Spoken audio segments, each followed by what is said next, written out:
Bismillahirrahmanirrahim. Assalamualaikum warahmatullahi wabarakatuh. Selamat pagi teman-teman. Nah, pada pembelajaran hari ini kita akan membahas mengenai pembelajaran tematik dengan materi Bahasa Indonesia dan PKN. Nah, yang pertama kita akan belajar Bahasa Indonesia terlebih dahulu dengan materi mengenal ungkapan perintah. Nah, di sini langsung tuh perhatikan percakapan berikut. Di sini ada percakapan antara guru, Made, dan Dedi. Nah, di sini nanti kita akan mengidentifikasi atau menemukan di mana yang dimaksud sebagai kalimat perintah. Nah, kita langsung ya.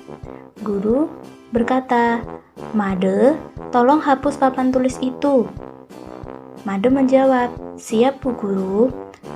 Guru berkata lagi, "Dedi, silahkan ambil hasil ulanganmu." Dedi menjawab, "Iya, Bu Guru." Nah, teman-teman, percakapan di samping itu mengandung ungkapan perintah. Ungkapan perintah berisi permintaan seseorang untuk melakukan sesuatu. Ungkapan perintah biasanya diakhiri dengan tanda seru. Nah, dari percakapan ini, di mana yang ada kalimat perintahnya? Nah, di sini ditandai dengan warna kuning ya. Di sini ada tanda serunya, berarti dia termasuk kalimat perintah. Dan di sini berarti ada berapa kalimat perintah? Ya, ada 2. Kemudian, contoh ungkapan perintah yang lain adalah di sini. "Tolong ambilkan aku sapu." Kemudian, "Bersihkanlah dapur itu." Biasanya ada kata lah dan ada tanda seru, tapi yang paling sering itu ada tanda serunya, begitu ya. Kemudian yang kedua, bagaimana menggunakan ungkapan perintah pada poster. Apa sih itu poster? Poster itu adalah karya seni yang berisi gambar dan ajakan untuk melakukan sesuatu melalui sebuah gambar. Kemudian, hal-hal apa saja yang perlu diperhatikan saat membuat poster? Nah, di sini yang pertama, gunakan gambar yang sesuai tema. Di sini bisa kita perhatikan. Kemudian, tentukan pesan yang akan disampaikan. Di sini pesan yang ingin disampaikan apa? Kita diminta untuk membuang sampah pada tempatnya. Kemudian, buat pesan dalam kalimat yang singkat, jelas, dan menarik seperti ini. Buanglah sampah pada tempatnya. Nah, itu kan termasuk kalimat perintah. Kemudian tulis dengan huruf yang jelas. Ini sudah sangat jelas ya. Kemudian warnai gambar dengan warna yang menarik. Di sini gambarnya sudah ada perpaduan warna, jadi sangat menarik begitu. Kemudian yang kedua, kita akan belajar mengenal ungkapan pemberitahuan. Nah, di sini nanti kita akan mengetahui mana itu ungkapan pemberitahuan. Ungkapan pemberitahuan kemarin kita sudah belajar bahwa ungkapan pemberitahuan itu adalah ungkapan untuk memberitahu seseorang mengenai sesuatu, gitu. Nah, di sini langsung kita baca percakapan antara Mei dan Made. Mei berkata, "Made, kenapa kamu tidak ikut bermain sepeda bersama kami?" Made menjawab, "Maaf Mei, aku tidak bisa ikut karena warga sekitar rumahku sedang kerja bakti. Kami membersihkan selokan-selokan dari sampah." Mei, "Wah, tentu kamu senang sekali bisa ikut serta menjaga kebersihan lingkungan." Made menjawab, "Tentu saja Mei." Nah, percakapan berisi tentang informasi adanya kerjasama di lingkungan masyarakat. Informasi percakapan merupakan ungkapan pemberitahuan. Nah, apa di sini informasinya? Di sini ungkapan pemberitahuannya. Nah, di sini kan Mei bertanya, "Kenapa kok Made tidak ikut bermain sepeda kemarin itu?" Made memberitahukan bahwa di sini ungkapan pemberitahuannya.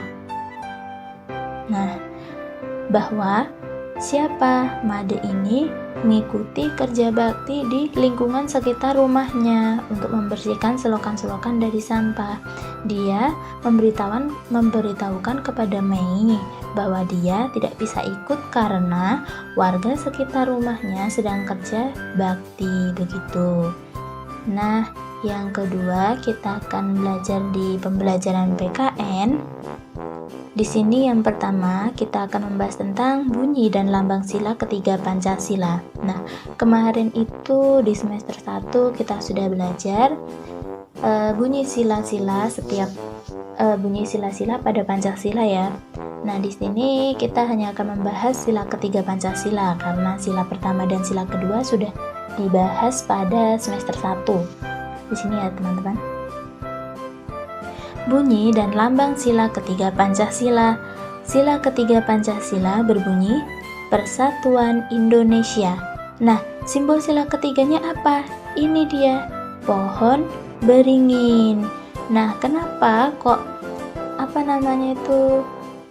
lambang sila ketiga Pancasila itu pohon beringin? Di sini ada penjelasannya. Karena pohon beringin itu memiliki daun kecil dan akar yang kokoh. Daun pohon beringin bersatu menyerupai bentuk atap rumah. Pohon beringin biasa digunakan untuk berteduh. Pohon beringin menjadi simbol persatuan. Nah, di sini jadinya. Terus kemudian, sila ketiga Pancasila bermakna bahwa kita harus bersatu dan bekerja sama. Gitu di sini. Contoh sikap sila ketiga Pancasila. Contoh sikapnya apa? Persatuan Indonesia itu bunyinya. Kalau contohnya berarti kerjasama membersihkan sekolah, terus tidak memilih-milih teman saat bermain, dan saling menghargai sesama teman. Itu ya. Jadi kalau misalnya contoh sila pertama itu yang berhubungan dengan ibadah, dengan Tuhan. Kalau sila kedua berhubungan dengan tolong menolong.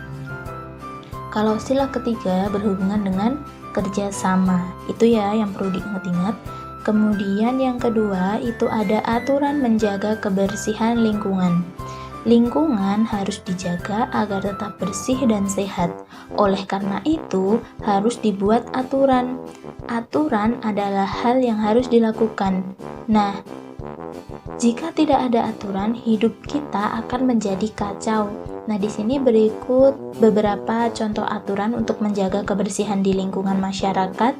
Nah, di sini yang pertama, membuang sampah pada tempatnya. Nah, ini sudah dilakukan ya seharusnya. Kemudian yang kedua, membersihkan lingkungan secara rutin, kerja bakti. Di sini tentu ada hubungannya dengan sila ketiga, yaitu kerja bakti. Kemudian yang ketiga contohnya membersihkan selokan dari sampah. Di sini juga termasuk contoh sila ketiga Pancasila. Nah, mungkin itu dari Ustazah. Selamat belajar. Wassalamualaikum warahmatullahi wabarakatuh.